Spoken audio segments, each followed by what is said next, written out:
السلام علیکم ورحمۃ اللہ وبرکاتہ۔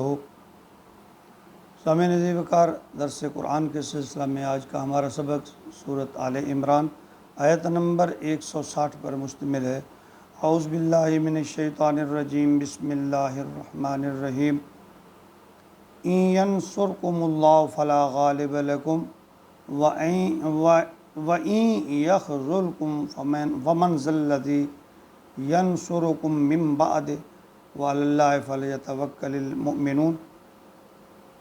اس آیت مبارکہ میں اللہ رب العزت نے اس بات کو واضح کیا ہے کہ کسی مقام میں بھی جس میں میری مدد شامل حال ہو تو کسی مومن کو، انسان کو، مسلمان کوئی بھی انسان ہے، اس کو کوئی نہیں نقصان پہنچا۔ یعنی جب اللہ کی مدد شامل حال ہے تو کوئی نقصان نہیں پہنچا سکتا۔ اور یہ بھی بات یاد رکھیے، اگر اللہ ہی کسی کو پریشان کرنا، ذلیل کرنا اگر چاہے تو پھر کوئی اس کو بچا نہیں سکتا۔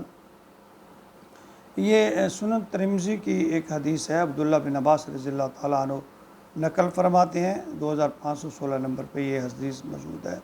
تھوڑی سی لمبی حدیث ہے۔ اس کے ایک حصہ کہ نبی اکرم صلی اللہ علیہ وسلم نے فرمایا کہ دنیا بھر کے انسان جمع ہو جائیں اور تمہیں نفع پہنچانا چاہیں، وہ تمہیں نہیں پہنچا سکتے نفع، بس جتنا اللہ نے لکھ دیا، اس سے زیادہ نہیں۔ اور دنیا بھر کے انسان جمع ہو جائیں، وہ تمہیں نقصان پہنچانا چاہیں، وہ نہیں پہنچا سکتے مگر جتنا اللہ نے تمہارے مقدر میں لکھا ہوا۔ مقصد کہ اللہ کے حکم کے بغیر، اللہ کے اذن کے بغیر نہ تو تمہارا کچھ کوئی بگاڑ سکتا ہے اور نہ کوئی تمہارا مرتبہ بلند کر سکتا ہے۔ جو اللہ چاہے گا ویسا ہوگا۔ فرمایا ان ینصرکم اللہ، دیکھو اگر اللہ تمہاری مدد کرے گا، فلا غالب لکم، تمہارے اوپر کوئی غالب نہیں آ سکتا۔ اللہ فرماتے ہیں اگر اللہ کی مدد تمہارے ساتھ رہی تو کوئی طاقت دنیا کی تمہارے اوپر غالب نہیں آ سکتی۔ وَإِن يَخْذُلْكُمْ، اور اگر اس نے تمہیں چھوڑ دیا، فَمَنْ ذَا الَّذِي يَنْصُرُكُمْ مِن بَعْدِهِ، پھر اس کے بعد کون ہے جو تمہاری مدد کرے؟ اللہ کہتے ہیں اگر میں اپنا ہاتھ کھینچ چلوں مدد کا، نصرت کا، رحمت کا، پھر کس کی جرت ہے کہ تمہاری مدد کر سکے؟ وَعَلَى اللَّهِ فَلْيَتَوَكَّلِ الْمُؤْمِنُونَ، مومنین کو یہ چاہیے کہ وہ اللہ پر توکل کریں۔ یعنی تم اللہ پر بھروسہ کرو۔ اللہ فرماتے ہیں غزوہ بدر میں تم کتنے تھے؟ 313، اور کفار کی تعداد کتنی تھی؟ 1000 سے زیادہ۔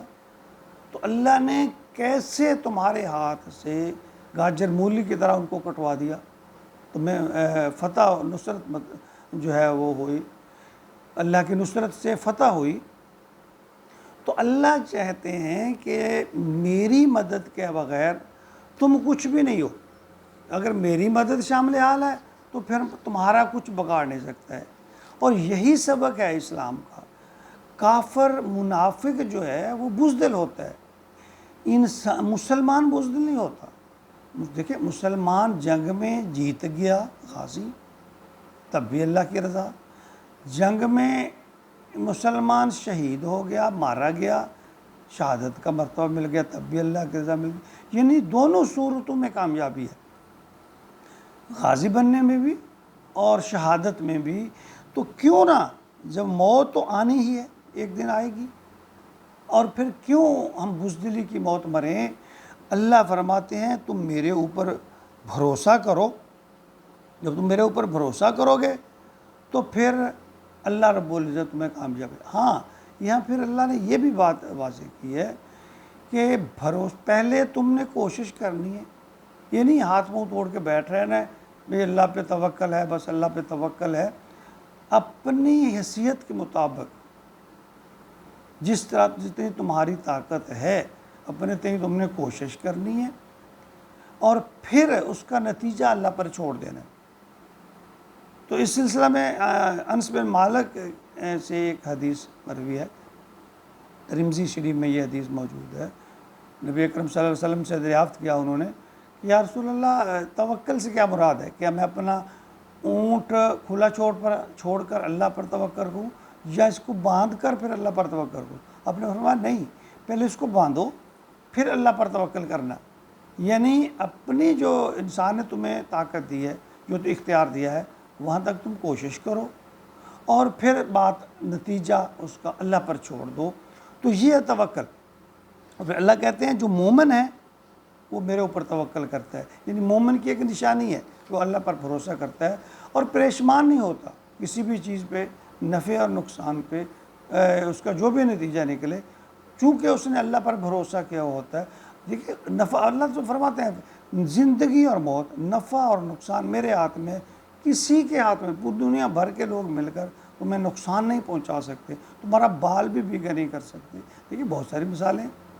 اب دیکھیں یہ جو انبیاء کرام سے معجزات ہوتے ہیں، کون کرتا ہے؟ اللہ کرتا ہے. اللہ ہمیں دکھاتے ہیں کہ دیکھو بغیر اسباب کے، اب پتھروں کی اندر زبان تو نہیں، اللہ نے بلوا دیا. اللہ کہتے ہیں دیکھو میں قادر ہوں.